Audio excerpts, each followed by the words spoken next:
দেখো বন্ধুরা, বাছুর কিভাবে খালাস করছি।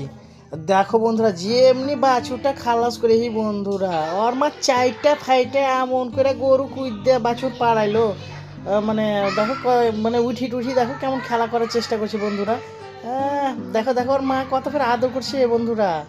সব জীব জন্তু মানুষের সবারই নিজের নিজের বাচ্চার প্রতি প্রচুর মায়া হয়।